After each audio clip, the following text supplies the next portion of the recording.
IPL 2024 शुरू हुए एक हफ्ते से ऊपर हो गया है और इस एक हफ्ते के अंदर इतना सब कुछ घट गया है कि मुझे तो आने वाले आईपीएल के लिए बहुत ही ज्यादा एक्साइटमेंट हो गई है। तो क्या क्या हाइलाइट्स रही हैं इस फर्स्ट वीक की, जानेंगे इस वीडियो में।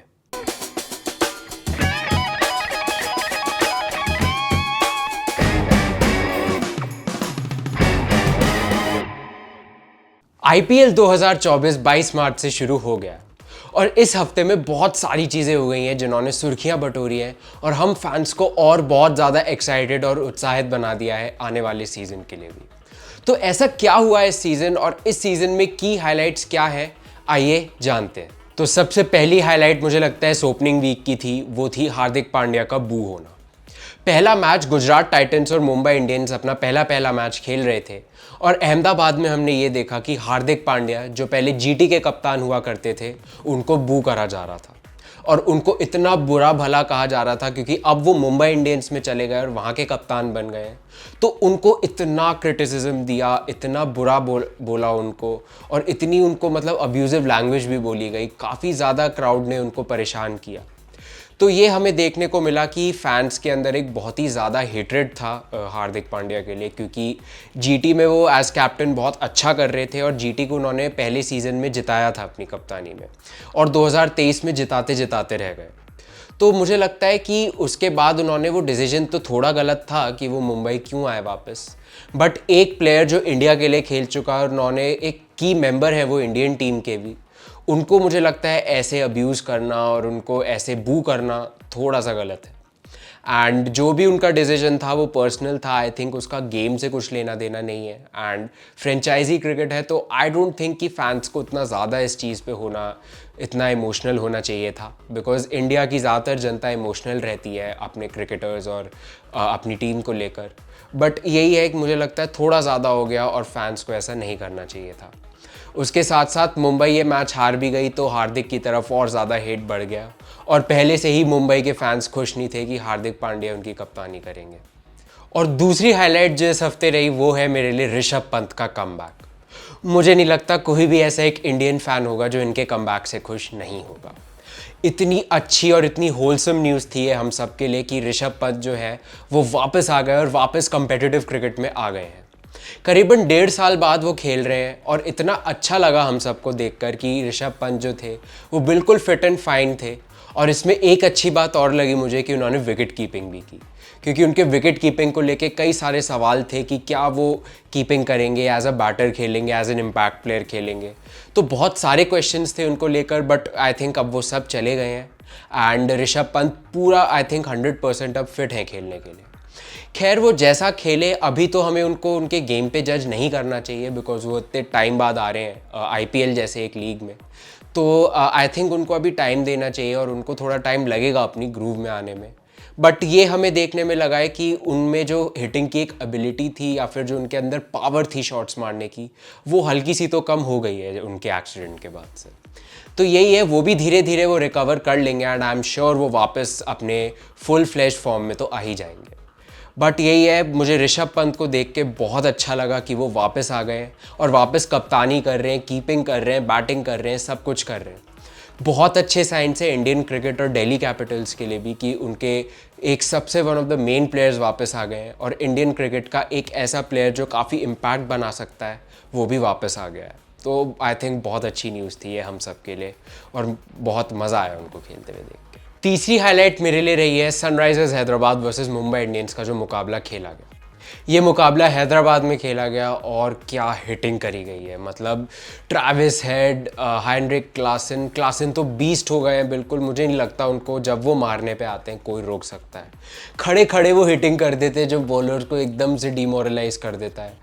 एंड आई थिंक ऐसा ही कुछ हो गया उस दिन भी जब एमआई के बॉलर्स गेंदबाजी कर रहे थे और इतनी पिटाई करी गई, इन दोनों ने भी करी, साथ में अभिषेक शर्मा और एडन मार्करम ने भी बहुत रन बनाए और इन सब ने मिलके बनाए 277 रन 20 ओवर में। मतलब आप यकीन नहीं मानेंगे कि 20 ओवर में 277 रन बन गए। तो बिल्कुल बिलीव ही नहीं हुआ कि मतलब इतनी ज़्यादा हिटिंग, इतने चौके छक्के, करीबन 10 ओवर में 150 रन बन गए थे। तो ये सब बिलीव ही नहीं हुआ और प्लस इतने ही ज़्यादा मतलब रन मारे जा रहे थे, हर तरफ से चौके छक्कों की बस बारिश हो रही थी। देख के बहुत मज़ा आया एज अ क्रिकेट फ़ैन कि इतनी अच्छी हिटिंग हुई, और मतलब जो हम EA स्पोर्ट्स में खेला करते थे कभी ऐसा गेम, बिल्कुल वैसी हिटिंग हुई गई। हर बॉल पे ये चौका वो छक्का, बहुत ज़्यादा था। फिर उसके बाद ये देखा कि 277 रन बने। मुंबई भी आई, मुंबई ने भी बहुत अच्छी फाइट दी बैटिंग में, उन्होंने भी करीबन 245 रन बनाए और वो गेम में रहे काफ़ी एंड तक, मतलब वो गेम में रहे जो एक्सपेक्टेड था नहीं। तो ये देख के अच्छा लगा कि दोनों टीम्स बहुत अच्छा खेली एंड क्लियरली एक टीम को जीतना ही था, तो सनराइजर्स जीत गई। तो इस मैच में लगे करीबन 38 छक्के, मतलब 38 छक्के एक मैच के अंदर लग गए, जो आई थिंक हाईएस्ट है, और इतने छक्के तो मैंने आज तक कभी भी नहीं देखे किसी मैच में। इसके साथ साथ 40 ओवर के अंदर इस मैच में बने थे 523 रन, ये भी हाईएस्ट है। तो एक प्रॉपर रन फीस्ट था ये मैच, और मतलब पहले ही हफ्ते में इतना बढ़िया मैच हो गया, तो समझ आ गया कि आगे की पिक्चर कैसे होने वाली है। इसके साथ जब ये मैच ख़त्म हुआ तो हार्दिक पांड्या पे भी कई सारे सवाल फिर से उठाए गए कि वो किस तरीके से कप्तानी कर रहे हैं, क्योंकि उन्होंने बुमराह का भी लास्ट के लिए ओवर्स रोक दिए, और मिडिल में जब इतनी पिटाई हो रही थी उनको उन्होंने ओवर के लिए लाए ही नहीं। तो बहुत ज़्यादा मतलब फिर से सवाल उठ रहे थे, और साथ साथ जब हार्दिक भी बल्लेबाजी करने आए तो अगर वो अच्छी बल्लेबाजी कर देते तो क्या पता मुंबई और ज़्यादा पास पहुंच जाती, या क्या पता चेज़ ही हो जाता है ये स्कोर। बट यही हुआ कि हार्दिक जब आए तो वो भी उनसे बॉल इतनी मिडिल हो नहीं पा रही थी, टाइम नहीं कर पा रहे थे, और उन्होंने 20 बॉल में 24 रन बनाए। तो आई थिंक वहाँ से पूरा मोमेंटम गिर गया मुंबई के लिए और वो ये मैच हार गए। तो इतना ज़्यादा हिट पहले ही मिल रहा था हार्दिक पांड्या को, और इस मैच के बाद तो और ज़्यादा मिल रहा है। तो अब इससे कैसे डील करते हैं हार्दिक, और क्या मुंबई आगे कमबैक करती है, ये भी अब देखना होगा। और चौथी हाईलाइट जो इस वीक की रही, अच्छी हाईलाइट तो नहीं है बट फिर भी हमें देखने को मिला, वो है दिल्ली कैपिटल्स का एक फ्लॉप शो। दिल्ली कैपिटल्स इतने टाइम से IPL में खेल रही है बट फिर भी उनका एक काफ़ी अच्छा प्रदर्शन हमें नहीं देखने को मिला है। 17 सीज़न खेल चुकी है, एक भी ट्रॉफी नहीं जीती है। प्लेऑफ्स में आने लग गई थी ये टीम, बट अभी पिछले 2 साल से फिर से इनकी हालत टाइट लग रही है। बट यही है कि इस बार जब वो खेले अपना पहला मैच पंजाब किंग्स के साथ, तो वहाँ पे भी मतलब टीम में कुछ खामियां देखी कि बैटिंग में सबको स्टार्ट्स मिले बट कोई कन्वर्ट नहीं कर पाया। देन उसके बाद हमें राजस्थान वाले मैच में ये देखा कि बॉलिंग इतनी अच्छी हो रही थी शुरू के 8-10 ओवर तक, उसके बाद पूरा मोमेंटम उन्होंने राजस्थान को दे दिया और रियान पराग अकेले ही मैच ले गए दिल्ली के हाथ से।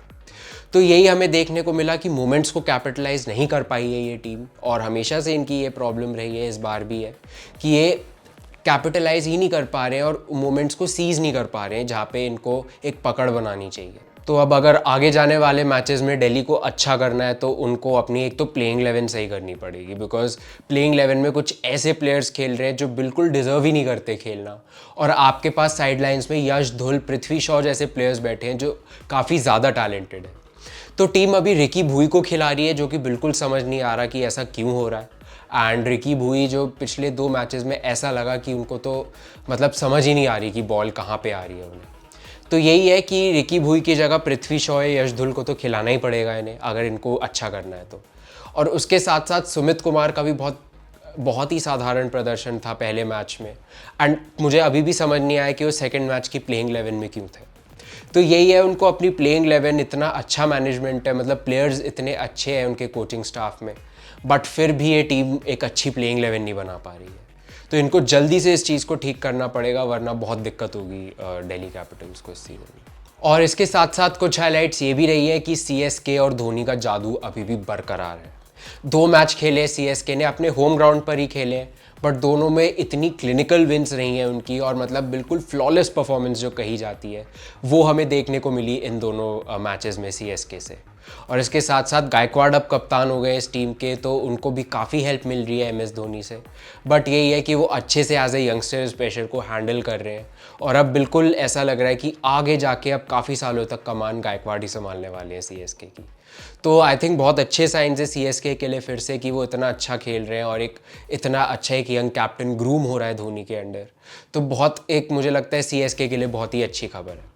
उसके साथ साथ एंड्रे रसेल भी अपने बेस्ट पे आ गए, और KKR भी मुझे लगता है जो अपने पुराने दिन में जैसा खेला करती थी वैसा अब खेलने लग गई है। बहुत अच्छी फॉर्म में लग रही है KKR भी इस बार, और राजस्थान रॉयल्स भी बहुत अच्छा खेल रहे हैं।